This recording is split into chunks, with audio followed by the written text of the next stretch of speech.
On this, the 100th anniversary of the execution of Captain Sean O'Carroll and Quartermaster Patrick Tierney by the Black and Tans on the 30th November 1920. We are living through extraordinary times, but it's incumbent upon us to commemorate these two great Irishmen in a suitable fashion.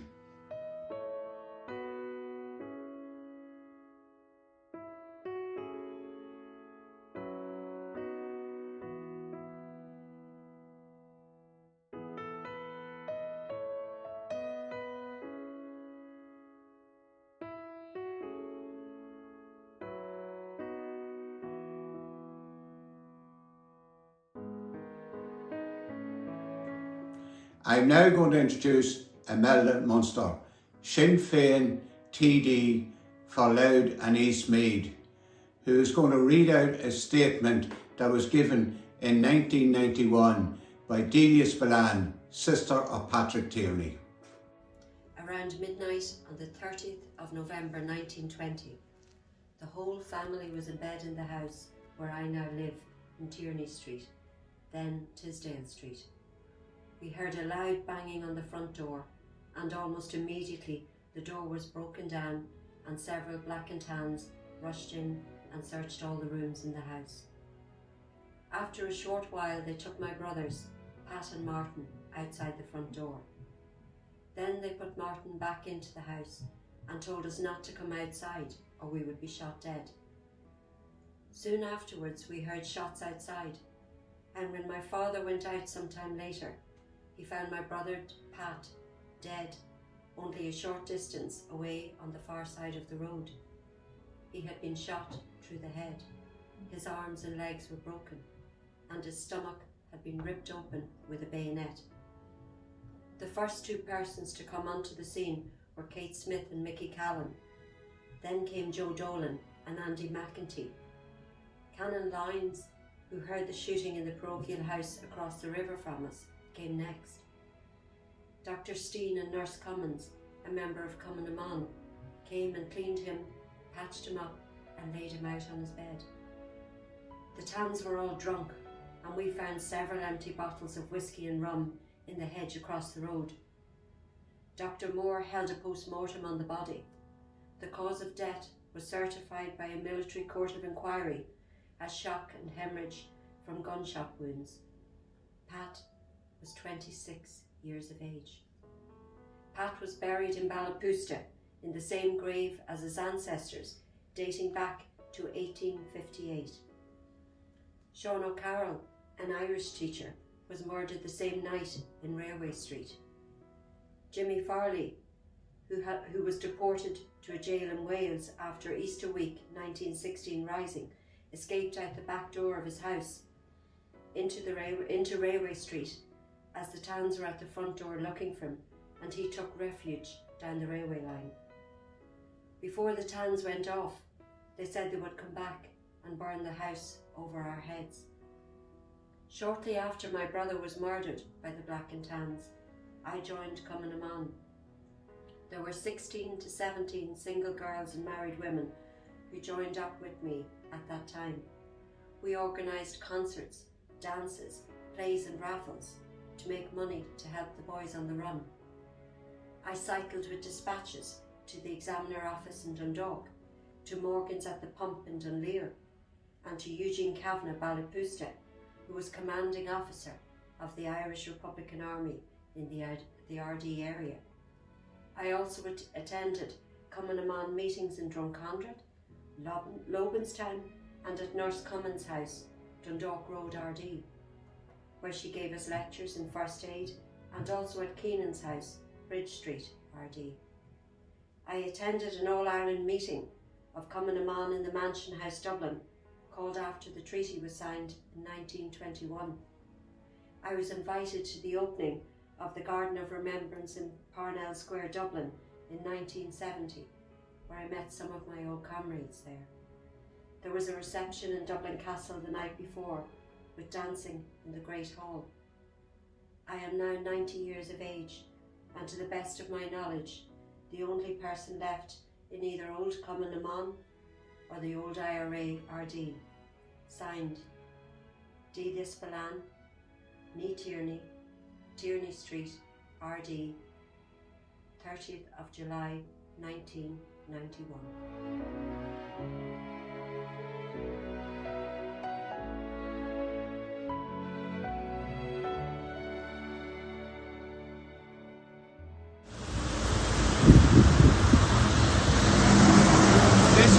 This is the house of Julian Lynch. Sean O'Carroll lodged here 100 years ago. This is the house he was taken from by the Black and Tans. Sean was a native of Selbridge in County Kildare. His family moved up to Belfast, where he was active in the volunteers. He was a Gaelgo. He went to Ardee with the dual role of teaching the Changa and also organising the volunteers.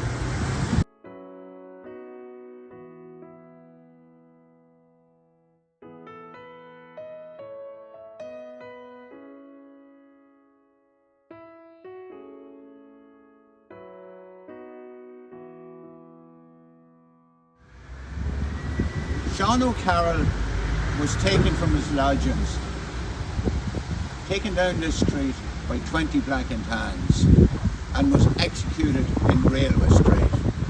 He also called to the home of Jimmy Farley, an ex-Tierney from Frongog, but he luckily escaped. This plaque has been erected in Sean's memory.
This is roughly the site of the Tierney family who resided here.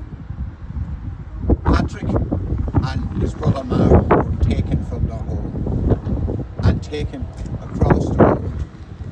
Martin was sent home and Patrick was executed.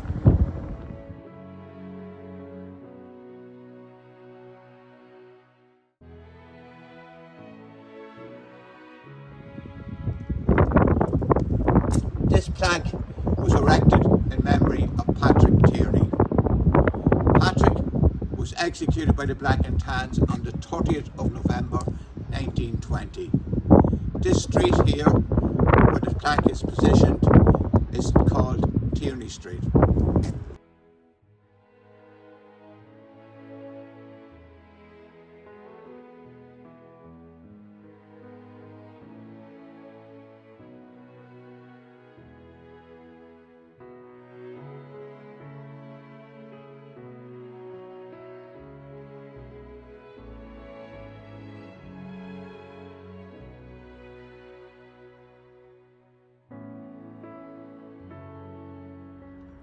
This magnificent monument, erected in memory of Captain Sean O'Carroll and Quartermaster Patrick Tierney, was erected in 1955. It was originally positioned across the N2 behind me, but to facilitate the building of the new church in Ardee, it was relocated here.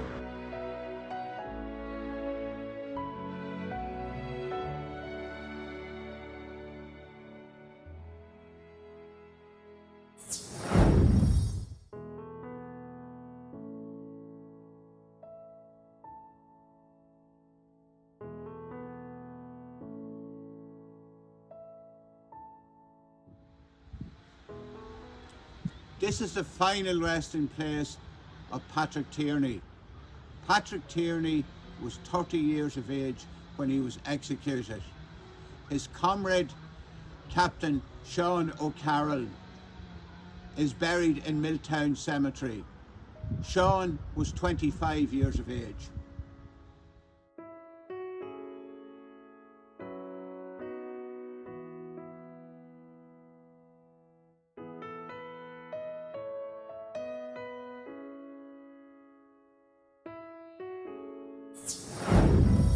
The Dundalk Democrat, in the aftermath of the executions, described Ardee in the following terms: the local Sinn Féiners are neither very numerous or belligerent.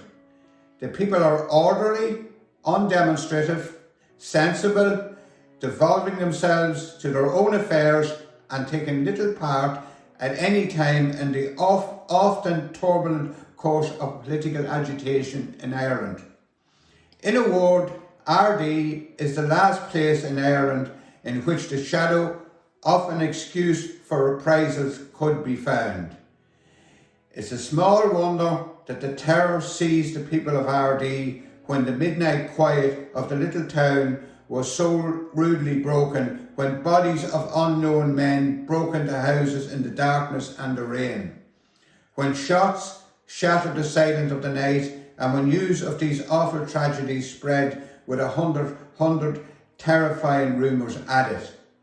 It's a small wonder that people were as stupefied with grief and terror as they were on Tuesday, when the town was silent and deserted, houses closed and streets empty. It's an honour for me to be associated with commemorating Sean O'Carroll and Patrick Tierney. They died so that you and me would be free. It's 100 years since Sean and Patrick died, but we have never been closer to a united Ireland than we are today. With Brexit looming, a united Ireland not only makes political sense, but economic sense. Last week, Sinn Féin launched their paper, Economic Benefits of a United Ireland, and I would urge you all to read it and then get involved with fulfilling the vision of Sean and Patrick and all of those who died for freedom, justice and peace. I will leave you with the words of Sean O'Carroll, who, while addressing some members of a Gaelic League class in Ardee, where he urged them to join organisations working for independence. Sooner or later, everyone will join, and the sooner the better. This time, there'll be no surrender. It may take 50 or even 100 years before we win through. But one thing is certain, there will be no surrenders ever again.